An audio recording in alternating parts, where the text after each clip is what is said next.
I thank the chair, and we wish good luck and quick work on the conference committee, because I think we're all anxious to have that piece of legislation before us.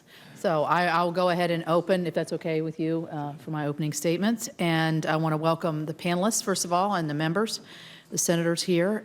Much of what Senator Inhofe has said is contained in my opening statement, but I think some of it bears repeating.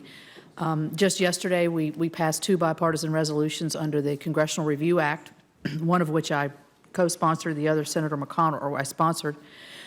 And I brought those up because in my opinion, they're inextricably tied to the upcoming climate negotiations. President Obama cannot meet his goal of 20 to 28% reduction in CO2 emissions without the full implementation of this regulation. And we believe that that stands on shaky legal and political ground. The Senate has now formally rejected these rules, and we expect the House to do the same. And then the President will have a chance to make his opinion known. But over half our states, 27 to be precise, have now sued the EPA to block these rules. Last week, as Chairman Inhofe said, it was reported that Secretary of State insisted that the international climate agreement expected to be reached in Paris was, quote, definitely not going to be a treaty, and Chairman Inhofe mentioned that he said there would be no binding agreement. This prompted French Foreign Minister Laurent Fabius to suggest that Secretary Kerry was, quote, confused. The French president then weighed in, quote, if the agreement is not legally binding, there won't be agreement. And as did the European Union, whose spokesperson was quoted as saying, quote, we work on the basis that the Paris Agreement must be an internationally binding agreement, end quote. If major participants in the upcoming COP21 negotiations cannot agree on the legal status of any forthcoming agreement, no wonder those of us here today have questions. Will this agreement be legally binding or not? If so, will it be submitted to the Senate for ratification as required by the Constitution?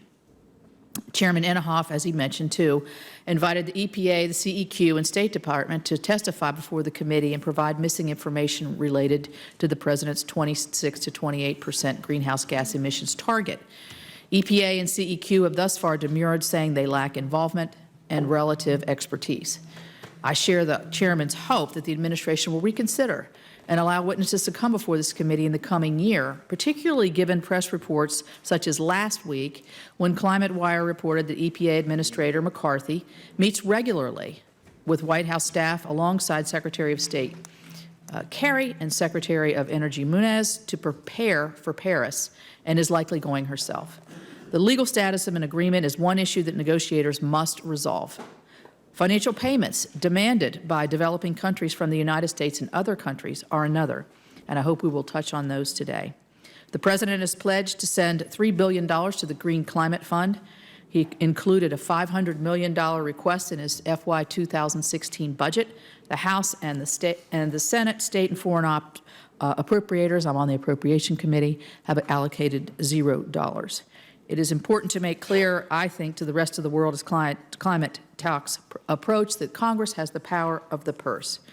I look forward to hearing from our distinguished panel of witnesses. Again, I thank them for coming, and that we have a robust discussion, as we always do in this committee. I've learned that in the short time I've been here. And I would like to recognize Senator Carper for an opening statement.